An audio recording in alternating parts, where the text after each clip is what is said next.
Yuma, and good evening, everyone. My name is Sharon Bulkley, and I'm the Assistant Director of Public Programs here at the National Library of Australia. I'm also a born and bred Canberran who loves this place very much and all that it has to offer. So very excited about tonight's lecture. But with that thought, I would like to first acknowledge the traditional owners and custodians of this land, and through them all Aboriginal and Torres Strait Islander peoples. The library sits on the beautiful lands of the Ngunnawal and Ngambri people, who have over 65,000 years of history here. They have protected, cared for, worked and enjoyed this beautiful land that we today know as Canberra, and they continue to do so today. I thank them for their ongoing care and commitment to country. And I ask all of you to consider what you do every day in your words and actions to make this place that we live even better. We are all so lucky to live here. We are also incredibly pleased here at the library to once again partner with the Canberra District and Historical Society's annual oration. The library is full of history, including Canberra history, so this event is always a highlight of our calendar, and we're thrilled to see so many of you to come out tonight to support it. It's my pleasure tonight to welcome Dr. Richard Reid, President of the Canberra and District Historical Society, Gary Kent, Junior Vice President, you, the members and our guests, and of course, tonight's speaker, the always impressive Frank Bongiorno. Please join me in welcoming Dr. Richard Reid to the podium.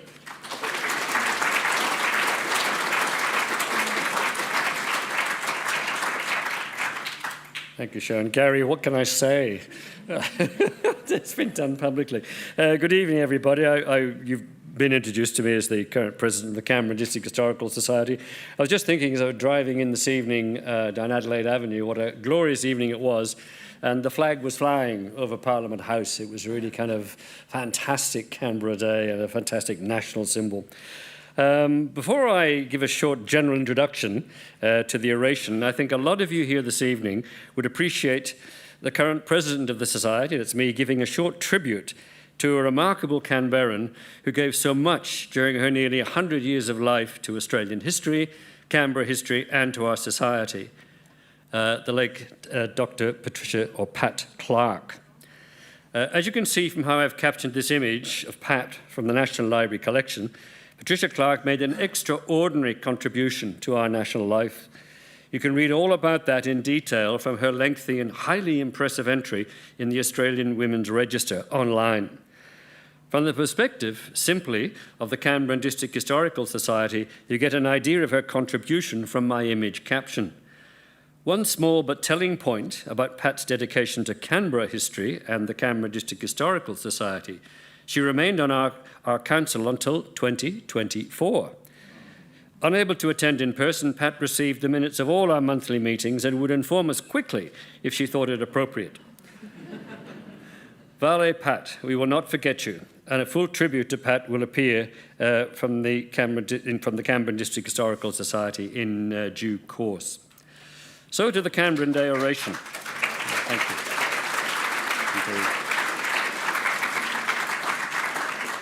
Yes, thank you for that. That's highly appropriate that we should acclaim Pat in that way, obviously.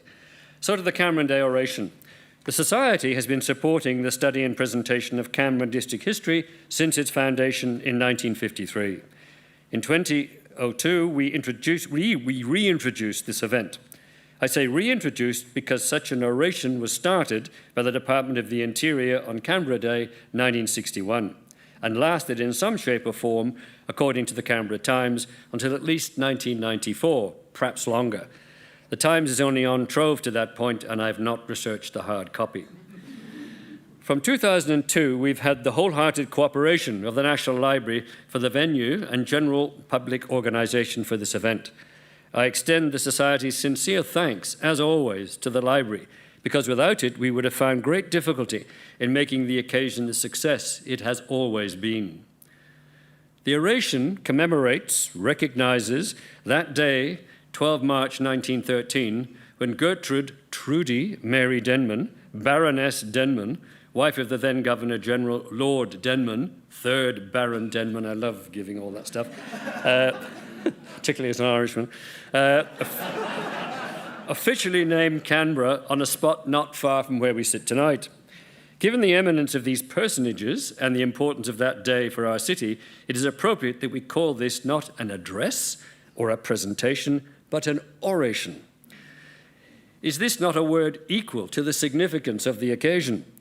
The Cambridge Dictionary, and I don't want to frighten tonight's orator, calls it a formal public speech about a serious subject. I'm sure that tonight's oration by arguably Canberra's currently most eminent and best-known historian will be serious. To introduce Professor Bongiorno, I call on one of our two vice presidents, CDH Council member Gary Kent.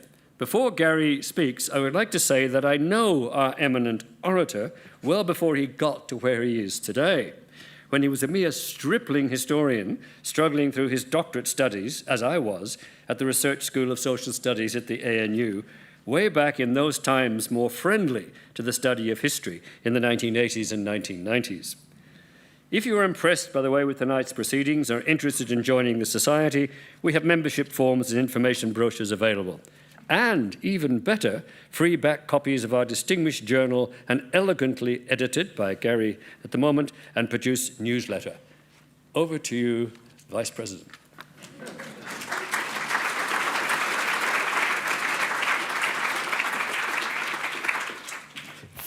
Thank you, Mr. President. Now I've been given 2 minutes. How do we discuss Frank in 2 minutes? I will do my best and try not to go over time.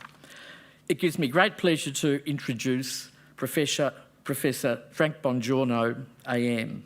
Frank is a distinguished Australian historian who I am sure will be known to most of you through his books or his participation in the cultural life of Canberra. And I'm sure many of you here tonight or watching online will have been taught by him at some time.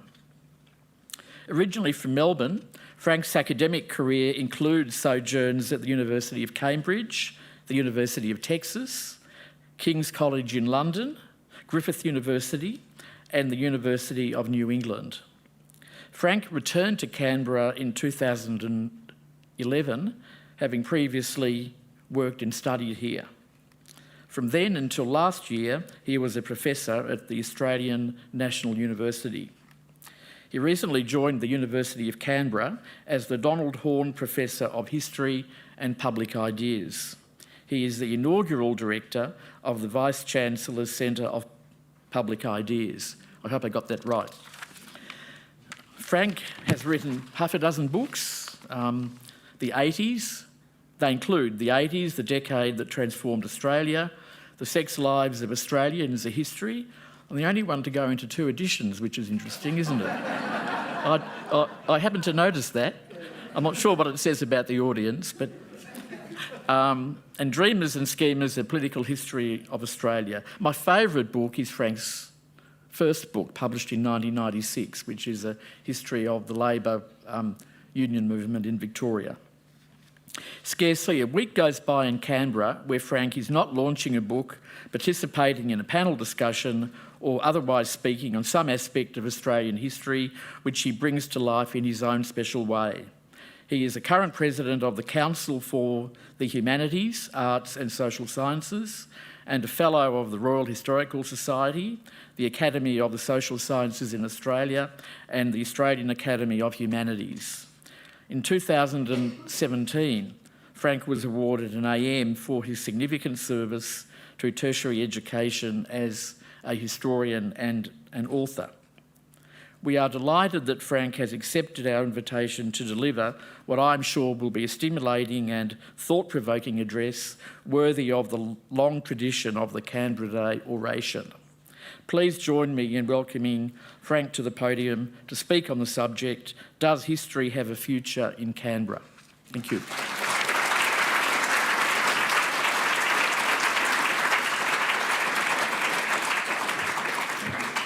Well, great. Thanks so much for such a generous introduction, Gary, and thanks to Sharon and Richard, and of course to the Canberra District Historical Society for the invitation to speak tonight. I feel very honoured to have been invited to deliver this year's Canberra Day Oration. So thank you, Richard, for the reminder of its solemnity. I hope I can live up to that.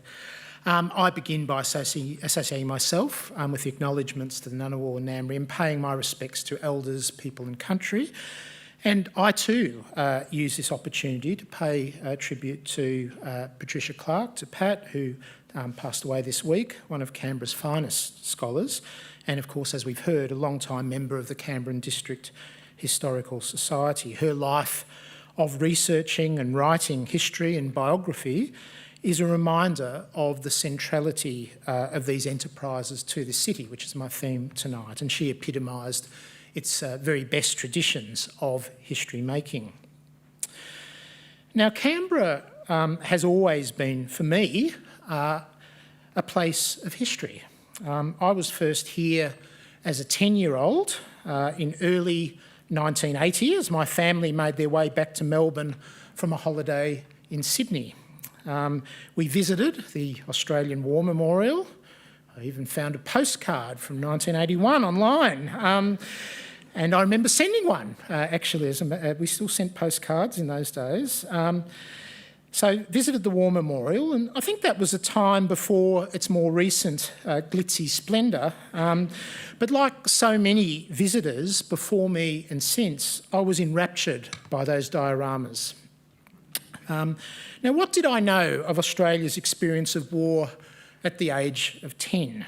Probably not much more than I picked up from the Sullivans, a long-running Australian television serial set in World War II.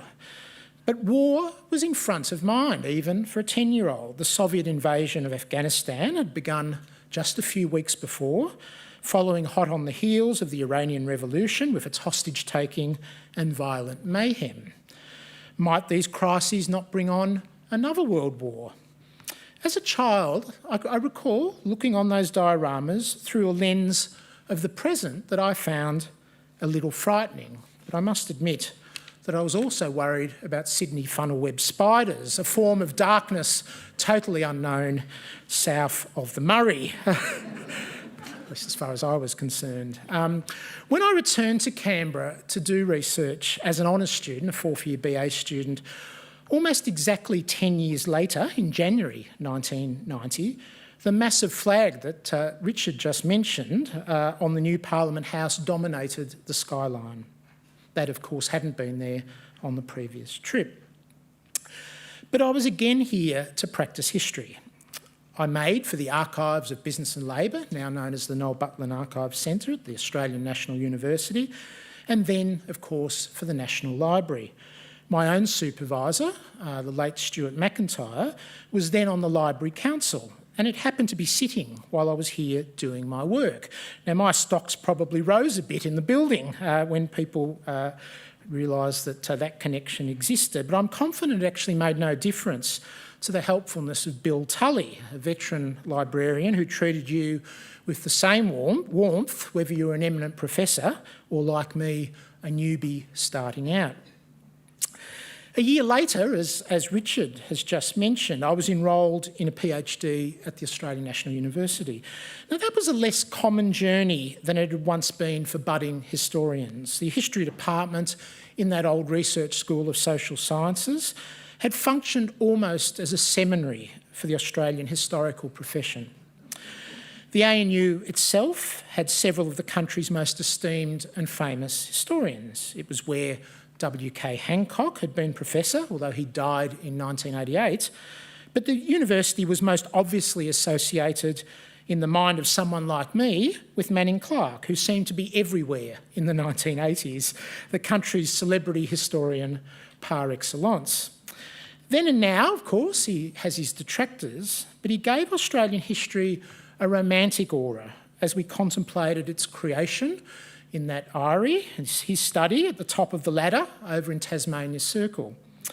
In retrospect, it's bizarre, surely, that those 6 volumes of A History of Australia, redolent of the narrative histories of a previous century, would be written in a Robin Boyd-designed home in a modern planned city. They remain, surely, among the most remarkable of Canberra's exercises in history making on a grand scale.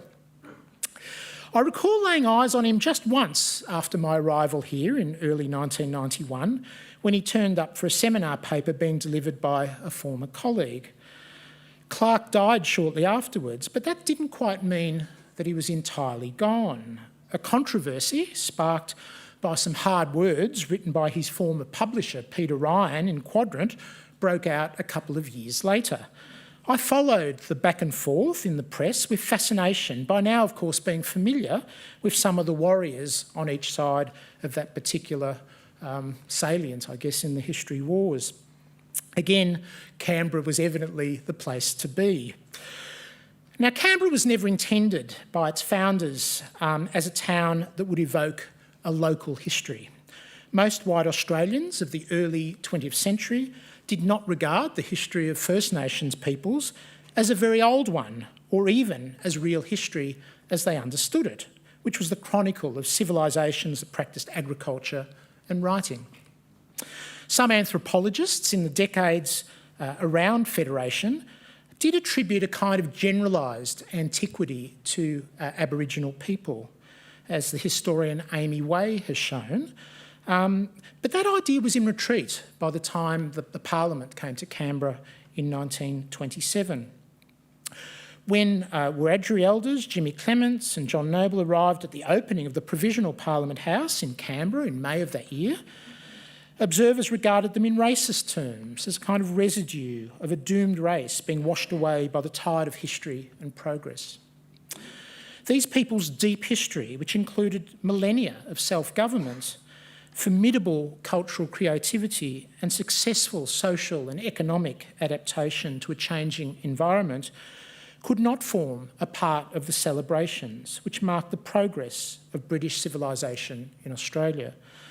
Parliamentary democracy was now taking its place alongside those other agents of empire, the merino sheep on the limestone plains of Canberra. Now, that British pastoral industry was already about a century old in this part of the world in the 1920s. Canberra had a settler history etched in the landscape and in the memory of two peoples. But as Sylvia Martin shows in a new book published by the National Library, when Irene Mort, who was related to the Crace family, produced sketches of old Canberra for the occasion of the opening of Parliament in 1927, the authorities rejected them as unsuitable. The determined Mort instead organised for them to be shown in Sydney. Canberra was a new city for a new nation. It should not look like a museum devoted to preserving the memory of what had come before, a colonial life now superseded by a modern nation with its modern planned capital. Other more recent aspects of that settler history, a story written by men about men, had greater legitimacy in those early days and the full backing of the state, even when the state was rather broke. The greatest historical enterprise of the interwar years, the multi-volume official history in the war of 1914 to 1918, was headquartered at the otherwise vacant Tuggeranong homestead, where Charles Bean and his team, in the company of various crates, boxes and cabinets containing the records of the Australian Imperial Force, carried on their work from 1919, keeping a few sheep, horses and cows on the side. A nice little side hustle, I guess, that turned a small profit and kept up their supply of meat and milk. They had a cook and a maid who were sisters and a handyman. There was even a piano, a billiard table and a tennis court to while away the hours when they were not being spent at the desk. The official history team mixed socially with the old families among their neighbours, such as the Cunninghams of Lanyon and the Campbells of Woden. And the first volume on the Gallipoli campaign appeared in 1921, the second in 1924. The work continued until 1925, when the project moved to Sydney. Bean had been advised, after the removal of one of his kidneys, that icy Tuggeranong winters were not good for the health. Ken Inglis, in an address in 1964 to the Australian and New Zealand Association for the Advancement of Science, titled The Anzac Tradition, that was later published in Meanjin, complained that students of Australian society had paid so little attention to the man who had, as Inglis put it, published more words and reached more readers than any other Australian historian, C.W. Bean. The World War I official histories were the greatest Australian historical enterprise of their time, or indeed perhaps of any time. And there is something deeply right about the earliest volumes having been written and edited in sheep country, as well as the budding national capital. Bean's history, like the wool industry that he'd written about before the war, also the federation of the Australian colonies, the creation of a national capital, these served as contributions at this time to nation building. Bean explained how the demographic, social, political and environmental conditions of Australian life had produced, he thought, an ideal type of vigorous masculinity that had been tested on the battlefields of the Ottoman Empire and the Western Front.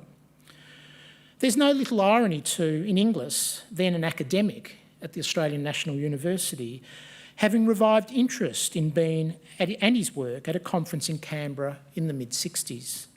Historians now trace the beginnings of the modern Anzac revival to Inglis's paper and article, which coincided with the 50th anniversary of the Gallipoli campaign. Inglis would spend a great deal of the remainder of his very productive life as a historian, much of it, of course, spent here in Canberra, in researching the cultural meaning and memory of Anzac, culminating in his monumental Sacred Places, War Memorials in the Australian Landscape, published in 1998. An ANU doctoral thesis on Australian soldiers during the First World War, completed by a student hailing from the Riverina, who would later work with Inglis, of course, at the University of Papua New Guinea, would also contribute powerfully to the modern Anzac revival. Bill Gamage's work, based on diaries and letters in the Australian War Memorial, as well as other places, would be published by the ANU Press as The Broken Years in 1974, later appearing in a popular Penguin edition. Gamage was historical consultant on Peter Weir's 1981 film Gallipoli. In such ways, I think, did the making of war history in this city, in Canberra, extend well beyond the lecture hall and the tutorial room. Now, Canberra would also host later war and war-related official history projects, the 22 volumes on World War II with Gavin Long as general editor, who had in fact been recommended by Bean for that job. There were further projects on the Korean War, the Southeast Asian conflicts, peacekeeping, humanitarian and post-Cold War operations, and still in progress, Australian operations in Iraq, Afghanistan and Timor, East Timor, under the stewardship of Craig Stockings. I say in progress, but it's notorious that despite the hard work of Stockings and his team, only one of the volumes has so far been published, and even that only after a 3-year delay after completion, due to a reluctance on the part of Australia's authorities to provide the necessary approvals. Now, Stockings has courageously criticised the attempted censorship of the project, while the general editor of an earlier official history series, Peter Edwards, has supportively criticised the worsening habit among officials of attempting to control official history, not on genuine grounds of national security, but to save people and nations from embarrassment. I'll have reason to return to the wider issue of the impact, on the future of history in Canberra of this growing and disturbing taste for secrecy, that retreat from a culture of open government and freedom of inquiry, before I finish tonight. But it needs to be recognised here, however, that official histories have been in the front line of the problem in recent years, with a project on the intelligence agency now known as the Australian Signals Directorate also coming to grief, in that case coming to grief entirely. Now, Home Affairs Minister King O'Malley's introduction to a glossy official publication produced to mark the foundation of the city in 1913 predicted, "The chronicler of the future will look back upon the 12th day of March 1913 as marking an epoch in the affairs of the Commonwealth of Australia, second only to the historic occasion of the landing of Captain Cook." Now, O'Malley, not known for his restraint in rhetoric or other matters, perhaps except drinking, I don't know, he certainly temperance, he erased any sense of Canberra here as a place with a history. It was a clean slate, almost virgin country, to use his own phrase. The gendered, indeed sexualised imagery took flight as one of the great enthusiasts of his time warmed up. There is no wilderness for the pioneer to conquer with years of weary toil, and none of the faults of the haphazard growth of a city to rectify. There is the broad expanse of country, clothed in pristine beauty, smiling its welcome with its hills and valleys, slopes and watercourses. And the man has a free hand to utilise its comely features and fashion them to the most modern ideas of city building. The reality, of course, would be less comely. 2 world wars with a depression in between ensured a rather slower course and a more modest reality. When Frederick Watson, editor of Historical Records of Australia, produced his A Brief History of Canberra, the capital city of Australia, in 1927, his was a local history typical in many respects of what Graham Davison has called pioneer history.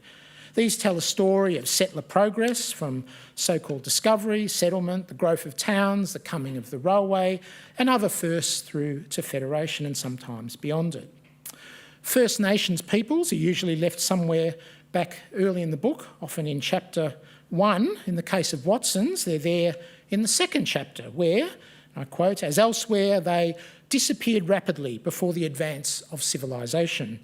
He assured readers that virtually nothing remains to indicate the former existence of the Aborigines except a few place names, and he goes on to record a few of those place names. After that brief interlude, Watson's able to return to the main business of narrating the story of the colonists' progress, the carving up of the land by men with names such as Moore, Ainsley, Campbell, with a bit of colour being provided by bushrangers and the gold rushes up in the snowy mountains. No Indigenous people disturbed the party. Watson himself, of course, moved to Canberra, buying Gungahlin, reputedly in the hope of being appointed government archivist. He lived there, possibly in disappointment, until 1940. Now, there'd been a call for a local historical society as early as 1935, but it was not until 1953 that such a society would indeed be formed. William Blewett was a grazier at Brindabella, who'd also been a journalist, as well as in other occupations. His October 1953 letter to the Canberra Times was given the heading, "Why Not an Historical Society for Canberra?" The history of men and nations is built upon the foundations of the past, he grandly begins. Whether it be sermons in stones or the picture of times mirrored by an old bullock dray, the past is there for our instruction, possibly for our veneration and our endeavour. Blewett then goes on to name-check various individuals, or white men, connected with the history of the district and the many splendid pioneering families, culminating in that man in a million, William Farrer, and Major General Bridges. He appears to have seen the major purpose of such a society being the national service of gathering data on the old families. The idea, however, caught on. While Blewett, at the public meeting that formed the society in December 1953, reiterated that the main interest should be, again I'm quoting, the early settlers who made our city ready for the people who decided it should be the national capital, he also advocated that the new body should gather any information it could on Canberra's Aboriginal people. And indeed, when the society met for the first time, Blewett would present on that very topic, and indeed the full text of that survives. As Malcolm Albrook has shown, there was substantial academic involvement in the formation and early history of the society. Laurie Fitzharding, a classicist originally, but a historian in the Research School of Social Sciences at the ANU, was elected president. Other inaugural committee members included Manning Clark and Oscar Spate, respectively professors of history and geography, and Lindsay Gardner, who would make a career as a professional historian. She was married to a lecturer in Manning Clark's history department at the Canberra University College. An examination of the early papers presented at society meetings discloses a mixture of speakers, including ANU academics and students, PhD students, official war historian Gavin Long, who I've mentioned, clerk of the House of Representatives Frank Green, and Canberra Times owner A.T. Shakespeare. There was a teacher, an architect, a businessman, a geologist, a police commissioner, a senior army officer and a clergyman. There was a place for the academic, the professional and the amateur, for the compilation of records and the recording of oral histories, for historical research and heritage preservation, for study and for commemoration. They pressed for a role of pioneers, but also for the preservation of Aboriginal rock paintings. And they campaigned for the annual recognition of the 12th of March as Canberra Day. Now, there's a long-standing impression that the consolidation of history in the universities, and there was much of that consolidation going on here in Canberra in the 1950s and 1960s, produced an alienation between the enthusiastic amateur and the trained professional. Now, that notion has been questioned in recent years. The categories themselves are, of course, highly questionable, I'd say laughable. And it's certainly not supported by the early history of the Canberra District Historical Society. The ivory tower of the university would eventually come, but it's been driven more by the demands of the modern enterprise or neoliberal university, with its premium on high-impact publication, preferably in international journals or with prestigious overseas academic presses. I mean, university leaders still talk about the importance of community engagement, but their real priorities speak through the structure of kind of incentives and rewards that we find in universities. What universities look for in applicants for academic appointment and promotion, for instance. And it's an aim of the venture that I'm currently leading, the Vice-Chancellor's Centre of Public Ideas at the University of Canberra, if I can slip an ad in there, to try to break down as many of those barriers as possible.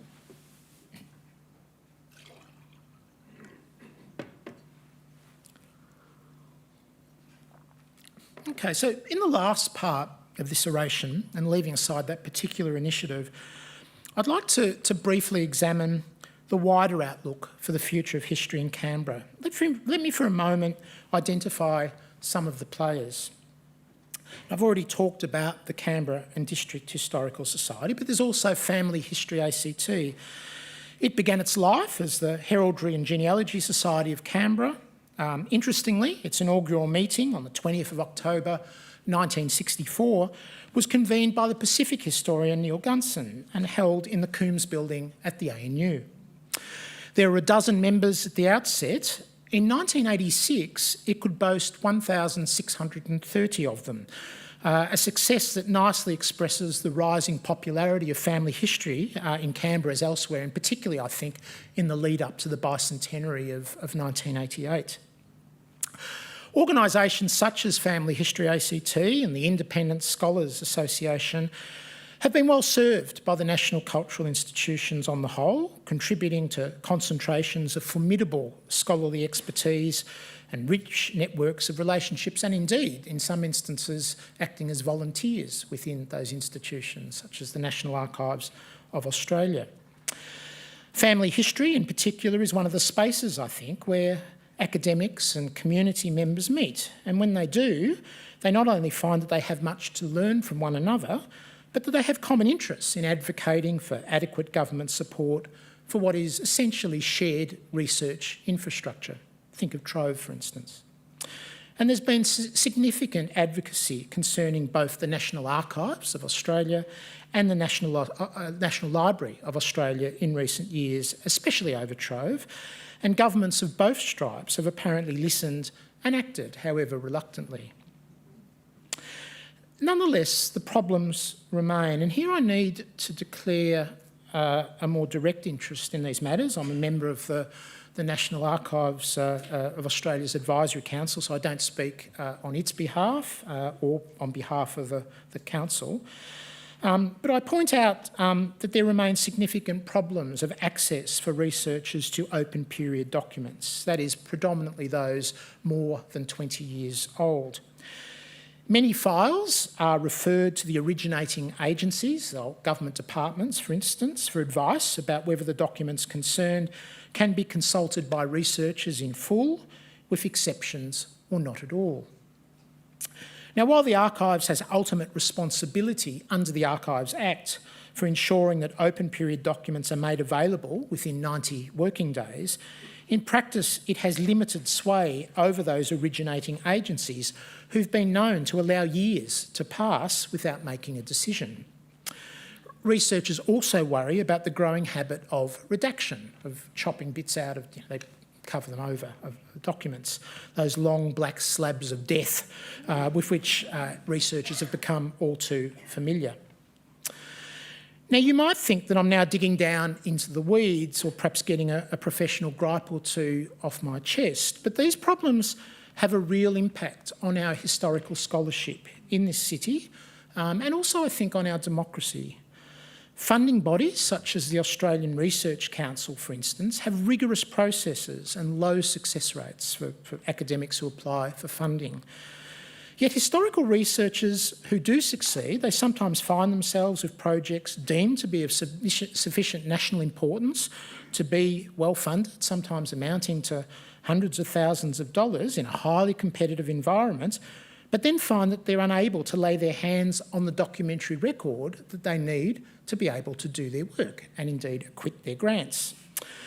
Contemporary history, defined broadly as the history of the recent past, or perhaps sometimes as the history of living memory, depending on how old you are, I guess, is weaker in Australia than it is in the United States or Britain. And I think one of the problems and one of the reasons for that has been access to the documentary record, and especially the official documentary record. The 1990s were 3 decades ago, and yet show me a history or a historiography of that era. It barely exists. Politics and culture have also sometimes been unhelpful. The Australian War Memorial has tended to do rather well in federal budgets compared with some of the other institutions, such as the Archives, this library, National Museum of Australia and the Museum of Australian Democracy. Let us not begrudge it, its success.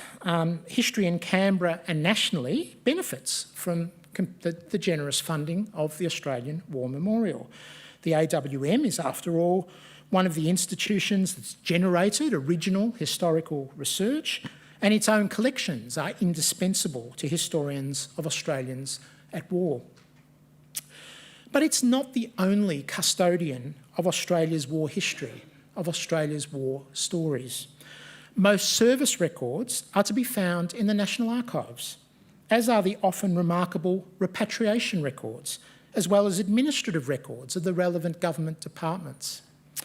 Needless to say, the National Library, of course, is also a significant custodian of Australia's war stories, while the Department of Foreign Affairs and Trade's long-running Documents on Australian Foreign Policy project, conceived by Paul Hasluck more than half a century ago, indeed almost 60 years ago, and that's another of my former employers, I should mention, publishes records concerned with a variety of Australia's international relationships, a focus on foreign and security policy, whether in times of peace, hot war or cold war. And it was designed not only for scholars, but for those involved in making policy. The cultural prestige of ANZAC has ensured that collections related to war and society, wherever they're located, attract public funding and private philanthropy that would not be forthcoming in other contexts and for other kinds of records. And we should, I think, be reflective on the choices that are being made in such instances and their broader consequences for how we engage with the Australian past. Which stories, for instance, are not being told? A decade ago, the government threw literally hundreds of millions of dollars at the Anzac centenary, yet the centenary of one of the key moments in Australian democratic history, the conscription crisis of 1916-17, received barely any notice in this city other than from the local branch of the Labour History Society. The centenaries of the living wage in 2007 and the age pension in 1909 passed almost without notice.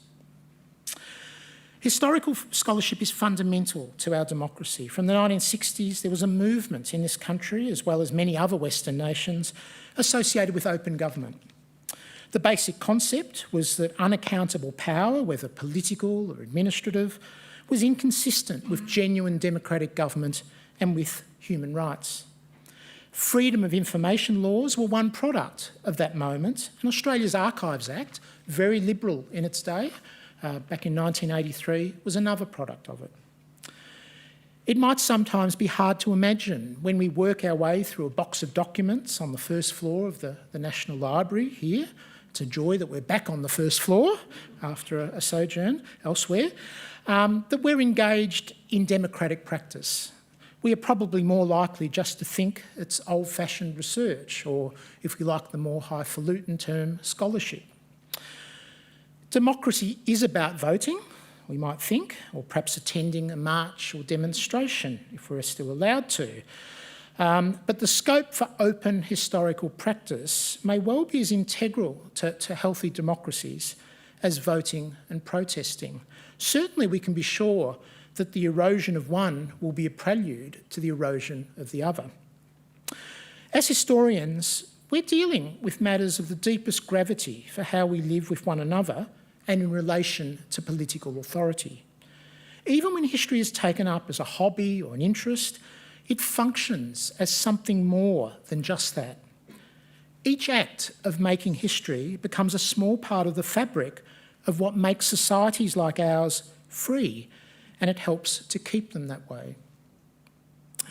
The despots of our own day, much like the despots of the past, I've been reading a lot of Tacitus lately, I might say, puts me to sleep at night. But they make a particular project of creating authorised histories that seek to legitimise their power and violence. You might recall Vladimir Putin's half-hour history lesson in an interview with Tucker Carlson, seeking to justify his efforts to wipe Ukraine off the map.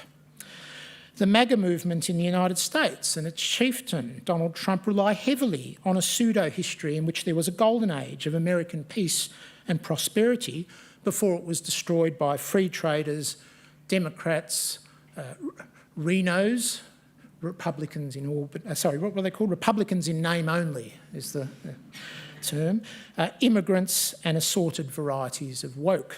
There are now whole ecosystems online devoted to producing disinformation, including fake histories, and designed to justify extremist ideologies and violent activities by state actors, as well as terrorists and other extremist organisations.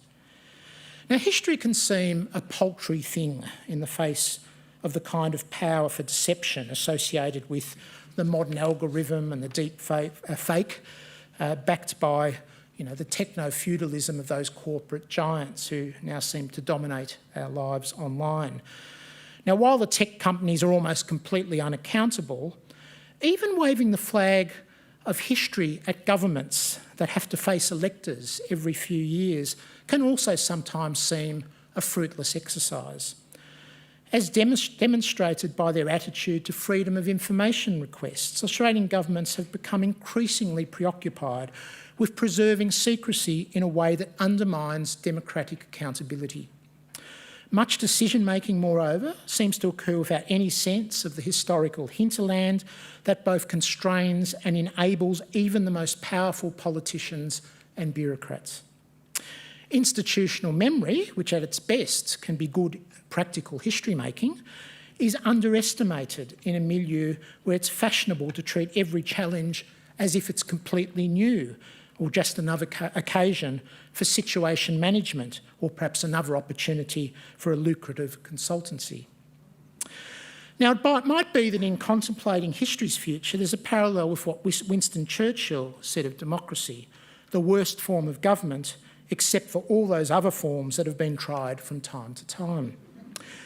History that is informed by authentic historical records, and I borrow a phrase from the early history of the Canberra District Historical Society, history that's driven by the good faith of the scholar, committed to weighing up the available evidence and arriving at the truest version of the past that's available, history that's serious-minded and nuanced, and yet accessible to ordinary citizens and not only to trained specialists. It seems to me that these remain some of the weapons with which democracy might be successfully defended. We certainly won't find out unless we try. So thank you.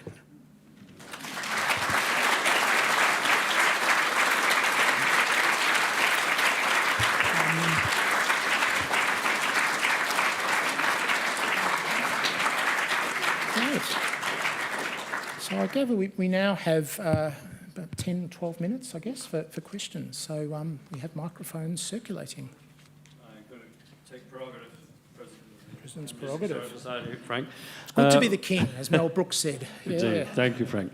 That was amazing, Frank. Thank you very much for that.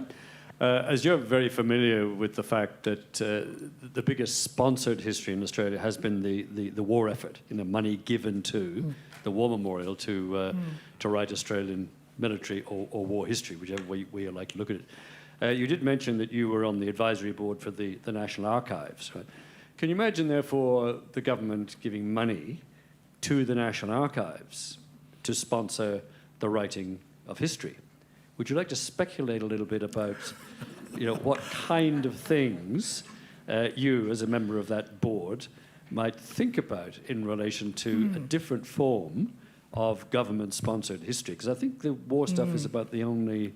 DVA has had its official history written, things like that, but it's been that sort of thing from departments. Anyway, open to you. It's a good question. Of course, the National Archives of Australia, like the National Library, does sponsor history in various ways. Some conventional histories. We saw David Heaton's most recent, Prime Ministerial biography launched recently, and that was a partnership with the National Archives, but also, of course, through its public programs. They have obviously a large, vigorous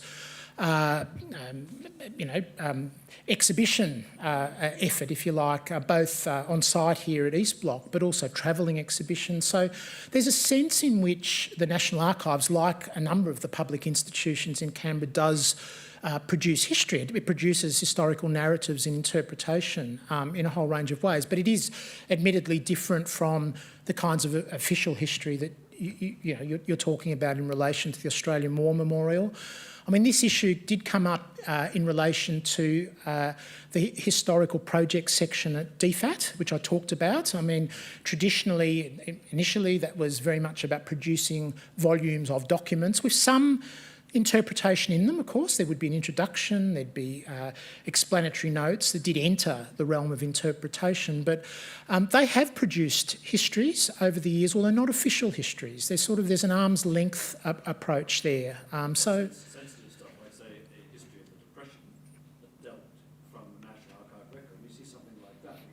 You could see that happening. And you could certainly see the archives having an exhibition, for instance, perhaps with an accompanying interpretive booklet that basically dealt with records in the collection that illuminated the Depression and what could be done with them by historians. So I think there's a lot of history created across these various domains that is not on the scale and not as lavishly funded as what you're describing, but nonetheless is happening. Yeah. Frank, hello. Michelle Ranger, President of Family History ACT. Hi. So thank you for the plug.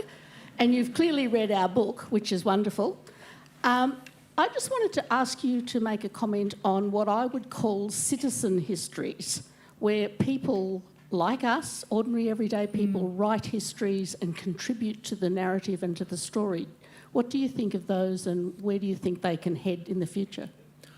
Well, yeah, my argument's been that they are very much a part of the fabric of history. As a historian in a university, I rely on histories produced by a whole range of different people, by, people who haven't perhaps had a formal training in history, but nonetheless write family or local history, that will often reach a very high quality, of course, and is very important. Often individuals in family history societies, in local historical societies, have very deep forms of expertise in the sources. They have a feel for the topic that's often based on long association with a particular place, with the dynamics, the social and family dynamics of a particular locality.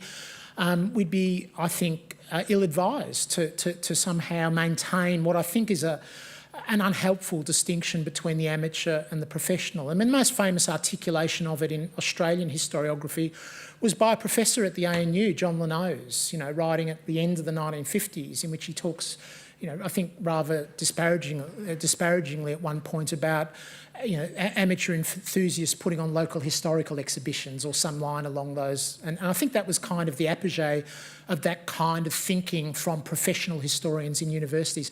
I think we've come a long way since then, but the pressures exist. The modern, enterprise or neoliberal university, it's not primarily interested in supporting relationships with communities and with community history. I mean, it'll go through the motions, but a lot of the energy of that really has to come from individual academics and from the work they do, and of course the members of those societies. But I think it's a very important part of the fabric that I've been talking about today.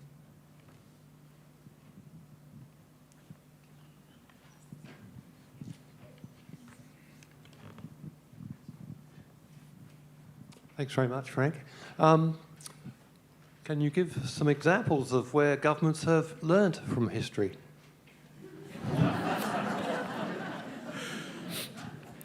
Well, they learn from history. They don't always learn the right lessons. Look, it's a tough question. I mean, there is some taste, in government today in Australia for,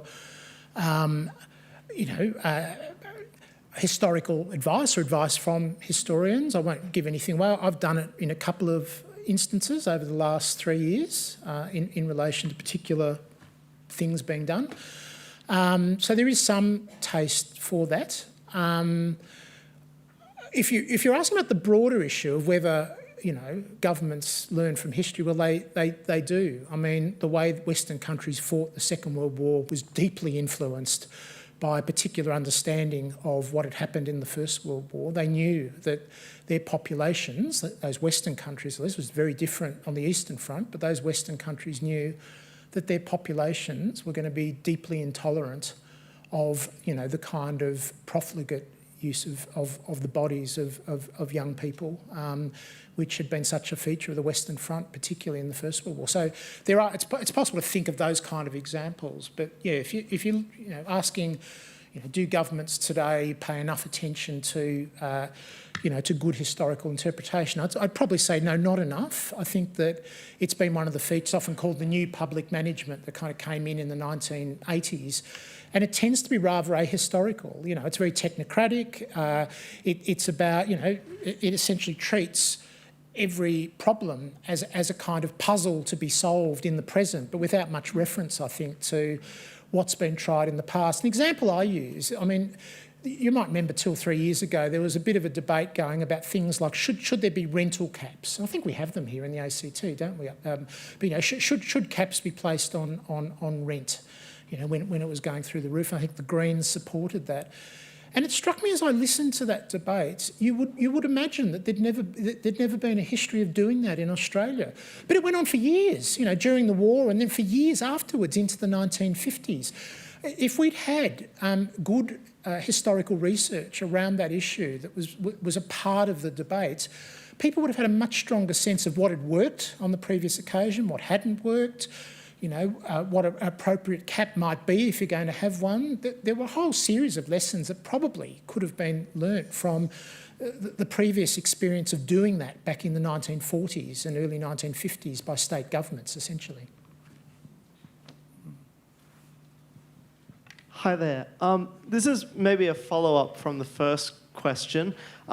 Obviously, academic work is important and, writing and such, but noting case in point events like the 50th anniversary of the dismissal and the upcoming centenary of Old Parliament House, how can sort of events and sort of community forums be used to, encourage that dialogue between citizens and their history? Much a part of the... Is that going to work? Sorry, I'll knock that off. I presume that's still going to work, is it, without that? Yeah, okay. Look, I think that's a really good question. I think it makes fora like this and the role of public institutions such as the National Library, the National Archives, the whole range of them, all the more important because they are the places where these kinds of meetings happen. it is unfortunate, I think, that many of the societies that I've been talking about tonight have a much richer history of those sorts of engagements in their early years. So in the case of Canberra District Historical Society back in the 1950s and 60s, than they probably do today. And I think that is a measure of the way... I don't think it's actually the fault of the societies, these organisations. I think it's actually the fault of universities, which have gone down a different path, which has steered their effort away from those sorts of involvements. That said, I think there's still a lot of work being done by individual academics in this line. I mean, a great enterprise here in Canberra, as elsewhere, is the University of the Third Age, and of course there are other similar organisations doing adult education. And they're wonderful exercises in leadership and self-management, if you like, by the communities that run them. But of course they also do depend, for at least some of their input, on expertise coming from universities on a whole range of things, everything from the natural sciences, history, politics, whatever. I think organisations like that have a really important role to play. But yeah, I mean, I think it's something we need to work on. We need to restructure the incentives within a university sector that's paid for, partly at least, by the taxpayer, so that it is doing that kind of work. And it's has the incentive, the motivation, indeed the funding to actually undertake that sort of critical community work. In a world where people are going to retire and live great lives for decades afterwards, universities should be a resource for them as well, not only for 17, 18 and 19-year-olds. They also need to be there for people in their 60s, their 70s, their 80s, their 90s and beyond.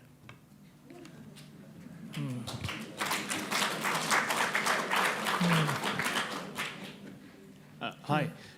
I guess slightly similar sort of theme, but like when we talk about governments paying attention to history, governments are just staffed by people. Do you think there's something about the way history is perceived in general by the public that's maybe a little bit too sort of, I don't know, dry, or sort of it's not seen as a valid place to go looking for lessons broadly, not like, in society? And I guess, you've already touched on some of these things, but like what can we do to sort of, push things in the right direction there? Yeah, so one of the things about history is it doesn't yield straightforward lessons, does it?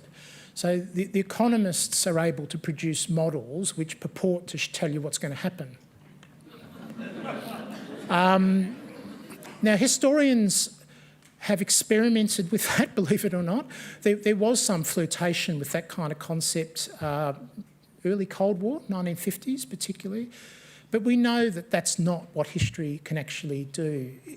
If it yields lessons, they're often subtle ones. They require significant levels of creativity and imagination in terms of what you compare, because false analogy is a huge problem in public debate, political discourse, and indeed in even professional forms of history. Think of the way in which the lessons of appeasement of the 1930s have been trotted out again and again and again, always yielding exactly the same lesson.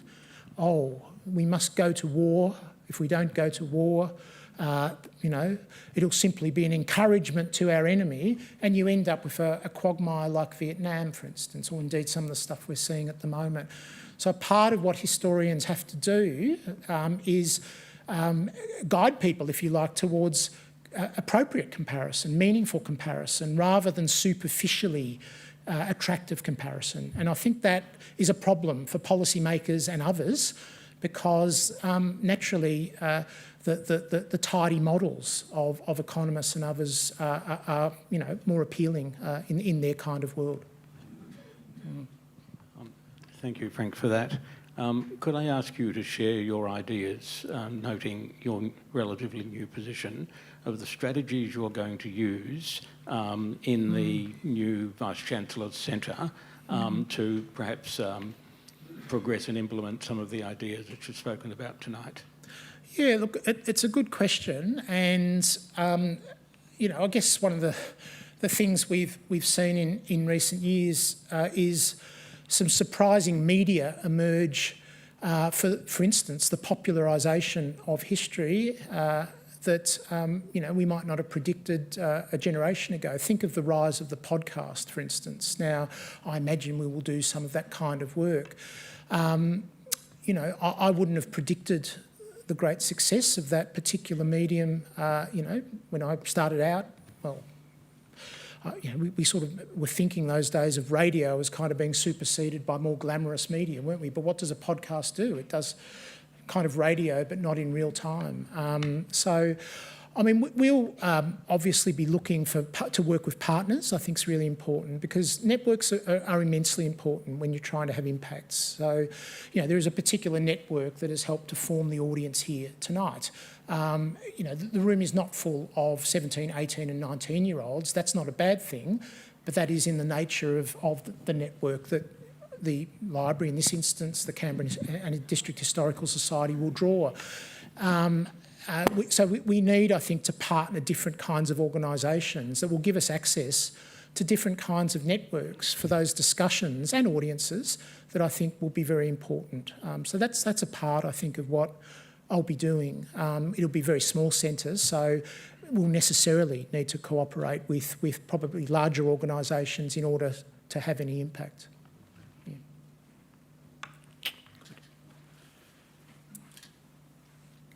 Well, thank you, Frank, for that very illuminating case, and thank you, everyone, for those well thought out questions. Unfortunately, we are out of time, but if you've enjoyed tonight's lecture or you think you know someone who would, you can access it online on the library's YouTube channel, and the Canberra District Historical Society will also have a copy that they'll be able to make available. So thank you so much for coming out on a beautiful Canberra evening and supporting the library and the Canberra District Historical Society. We hope you've enjoyed yourself, and we look forward to seeing you next time. Thank you.